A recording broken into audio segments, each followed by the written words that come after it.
Typically, everyone dreads a mirror match, but in this case, it was actually pretty fun.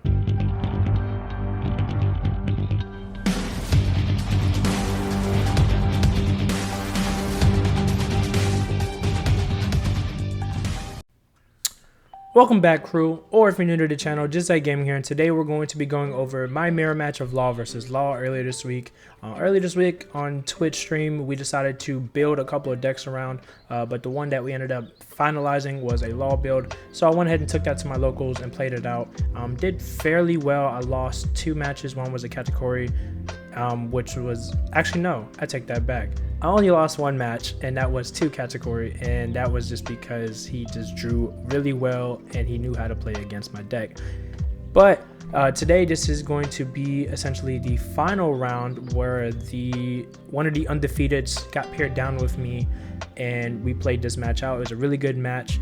Javier did his thing. Truthfully, he just didn't come out on top, but essentially this was just a really great match to kind of see essentially how the mirror match is, for one, and for two, considering that the new Whitebeard list hit out, there is a lot of people that are transitioning over to Law, so this is kind of good gameplay in regards to that, to kind of see how to play against each other kind of way. But without further ado, let's go ahead and get into the mirror match video. I sped it up because it was such a long match, because mirror matches take forever, for one, especially Law matches, so it's definitely sped up for sure. But without further ado, before we get into it, make sure you hit that like button down below, subscribe to the channel, and if you want to stay up to date on more videos, or if you want to get earlier access to these posts, if you're on YouTube, then go ahead and hit down in the Patreon, which is down in the description. I have free access for everyone, and then I also have tiers that all go back to the channel to just do more giveaways and such like that. So without further ado, let's go ahead and get into it. All right, so let's start off with this mirror match. I've obviously kept the speed up because mirror matches take forever. But turn right player, my opponent goes first by playing the Bonnie on turn 1, which is pretty smart. My turn 2, I had nothing, so I passed it back to my opponent. For his turn 3, he went ahead and executed the Bonnie, getting the Law, swinging 5 to leader, and then playing out the 2 Tonys, which was pretty smart to protect the Bonnie. I then had to get rid of that Bonnie. I swing 5, he protects it with Tony. I then played the 4 for the Brook and Zoro combo, which is really nice right now. And I go ahead and swing again to the Bonnie, pass to my opponent's turn. They swing 5 to my Zoro, and now I don't feel as bad getting rid of the Zoro because I at least have another Brook attacker, which is really good. Now my opponent has quite a bit of decisions for 5 done. Truthfully, they can either fill board or try to swarm. In this case, he plays the Law to bounce back the Bonnie because he knows Bonnie will get rid of in some way, shape, or form, either by Vista or something of the sort, which was really smart. And then playing the Nico, which was really good, especially against this deck. Now in this case, went ahead and swung 5 with the Brook. He takes it. I go ahead and pay the Dawn for the Nami search. And in this case, this is my first search. I get the Brook. I had an option of another Zoro, but I just took the Brook because I needed to counter. He kind of knocks the camera a little bit, but it's fine. We can still see everything going on. Swing 5 to leader. See what he does here. Either dishes a 2k or a well-needed 1k counter. In this case, he blocks with the Law, which was pretty smart, truthfully, because I already attacked with my Brook, so it's not like I have a lethal attack coming up.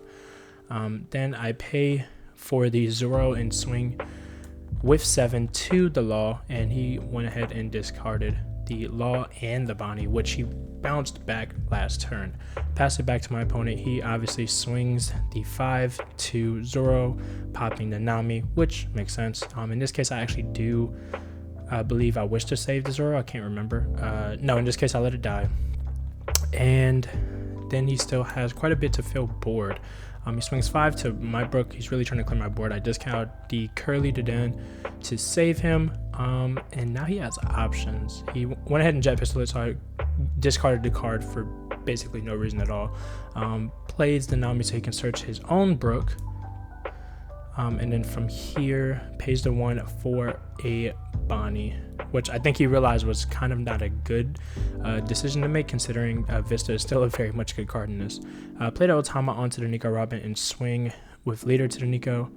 Went ahead and got rid of that. Played the Bonnie and activated it.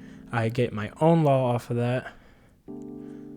And then from here, I believe I actually pay the 5 to hard play the Law, bounce back the Bonnie to hand, which that's what we do here. And then don't decide to play anything. And that is because my other options weren't necessarily things that I wanted on board at the moment. Rather have them in hand for possibly counter. I believe the law just by itself was really good in this case, and truthfully I don't remember what the rest of my hand was, but in this case it really worked out. I ended up knocking the camera back into place, which was kind of funny. But anyway, pass to our opponent. He swings for 7. I take the life after he activated the Bonnie and whiffed, which was really rough. Then from here he pays the Dawn for the Gordon, which kind of scared me because I believed he had a Vista. But I believe in this case he did not do that. Instead he plays the Zoro, swing or pass, yes, plays the Zoro, swings for 5. I went ahead and blocked with the Law, because if this case, if he wants to either shambles or attack Law to Law, by all means, that's fine with me. I'd rather put my opponent on that decision of a split decision. So he went ahead and shambles, plays the Brook to attach the 2 Dawn, and did Gordon to get rid of my Law, which was really good. Passed it back to me. I still have another Law in hand, which was in my starting hand, but in this case I did something pretty crazy here. I went ahead and swung 7 to the Law, played the Curly got me the Otama, played the Otama onto Zoro,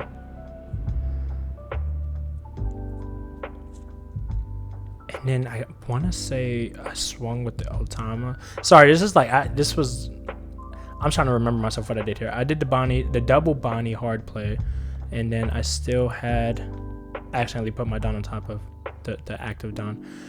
Went ahead and shambles, and this is what was pretty crazy about it. I shambles back to get the Law to get the Brook to put onto the Otama to swing onto the Zoro, which was pretty wild. Swinging that 3 Otama was pretty funny, but swings a Nami back to my Otama, which makes sense. Yeah, it go ahead and dies. Plays the Bonnie to search off Bonnie get the Zoro, which is pretty typical. And then from here plays the Curly, possibly to get a Nami or a Otama himself. In this case I want to say he gets the Otama. Oh, he gets another Gordon. Yeah, he runs the Gordon variant, which I thought about in my own build, because it actually does some justice. But in this case, he swings the Brook to leader. I discard the Curly. Swings 6 to leader. I take that as well. And went ahead and shambles for the Zoro. Does the Gordon onto my Law blocker and then swings 5 to leader. I discard the 2K and he passes. Now from here, my opponent has 1 card in hand because I haven't gone for life. I've been going for board. I went ahead and Brook swung after playing the Otama onto him, onto Zoro, sorry. And then from here, some decisions really had to be made. From this, it was swinging 5 to the Nami. I was really clearing his board because I knew of 1 card in hand. There's no way he can rebuild back his board, and that's kind of what I was going for. And then from here, now that his board is down to 1 card, the option was, I believe, another Law that could be played to have double blocker, and then just have him have to rely on having another jet pistol. He's already gone through 2 Gordons, so the likelihood of him drawing another one wasn't going to really be likely. I don't know how many he runs, but I doubt he runs 4. And I believe after the game, I realized he only ran 2, but in this case, I did not know. Paid to shambles out the Otama for the Law to bring me back and play out the Tony. So now I have 3 blockers to his 2 possible swings. I went ahead and got rid of one of the Bonnies because I already have one. That's completely fine for me in this case. I went ahead and blocked with the Tony with the lethal 6K swing. He plays the Zoro, attaches onto 7 to swing for Zoro. In this case, I block in just a 2K. He plays the Bonnie to search out his own blocker. He plays that blocker and passes. Now with no cards in hand, this is very much a let me clear board state. Otama onto his Zoro once again, because that Otama did me so much justice this game. It was quite ridiculous. The Bonnie got me the I want to say the restand law, which was really good in this case because now I can start attacking more aggressively with my blocker laws and getting them back up to at the end turn. And okay, I didn't get the restand law in this hand. I got the beige attaches onto the laws just in case there's a jet pistol because he already has played one, so there might be a second one in life and we haven't seen it yet. I swing 6 to the Bonnie, he blocks it. I then shambles out, get the restand law, swing 6 again to the Bonnie is now dead, and then I pass on to my opponent. With no cards in hand, I just have him rely on his top deck, which is not really fun for law players at all. They're either really good, but in this case there's no way he can build back his board or go for lethal in any way, shape, or form. Even if it was the Rush Luffy, he would only be able to take a life. So on the crackback it would be a game for me. But in this case, he has some decisions to make truly. I don't know what this card was, and honestly right now at this moment I don't remember what it was. Okay, so it was the Otama to weaken my law blocker, so that way when he swings, I have the decision on whether or not I want to sacrifice my law blocker. In this case, he swings 6 to my Bonnie. Yeah, he swings 6 to my Bonnie, which I went ahead and trashed the beige for. Still have the law that is minus. He wants to swing again lethal, or I believe this is going to be, how many is this? This is going to be 10 to the Bonnie. I went ahead and blocked it with the law blocker, and then back to me. I went ahead and activated the Bonnie once again to see what I get. I believe in this is a whiff, which was fine for me. Went ahead and swung 5 to the curly, attach onto both of my laws just in case there's a jet pistol there. Swing 6 to lead, or 7 to lead, sorry, he takes the life. Went ahead and played the Rush Luffy hard play to life and pass with the law blocker active just in case. My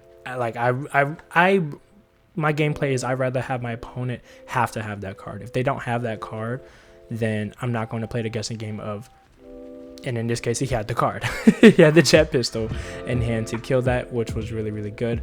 But in this case, I believe he was gunning to get rid of my board, because I just had too many cards in hand. And in this case, I discarded for the 8K swing with the Otama and Brook, and now he is doing the curly to see if he can gain something else in hand, maybe a Nami of sorts.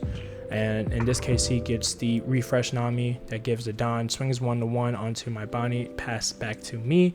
In this case, this is essentially a game. I attach onto all of my characters, and he just knew that it was game, truthfully. And this concludes our mirror match of Law versus Law. Truthfully, let me know down in the comments what you thought was very good about the match, what was things that both of us could have worked on as Law players, because truthfully, I love feedback from everybody, and it just kind of gets the blood flowing of thoughts and processes that people may not have seen, especially coming from an outside perspective, watching your own match. You kind of forget what it is that you had in your hand and things that you could have done differently, true for that matter.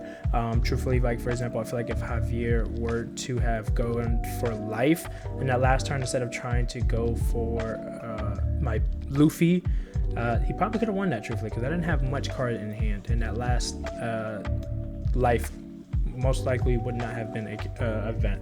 So that's something that I feel like I could have lost the game if I had a blocker instead of trying to go more aggressive, things like that. But truthfully, let me know down in the comments what you feel like or some stuff that you may have seen or misplays, because it just helps everyone, kind of thing.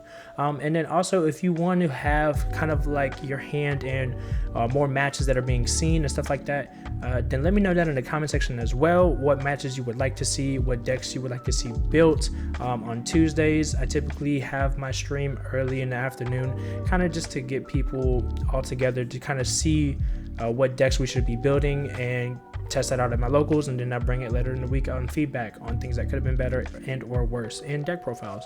So do let me know down in the comment section as well. And like I said earlier in the video, join the Patreon. There's free entry as well as paid so that way everyone can just enjoy it as well.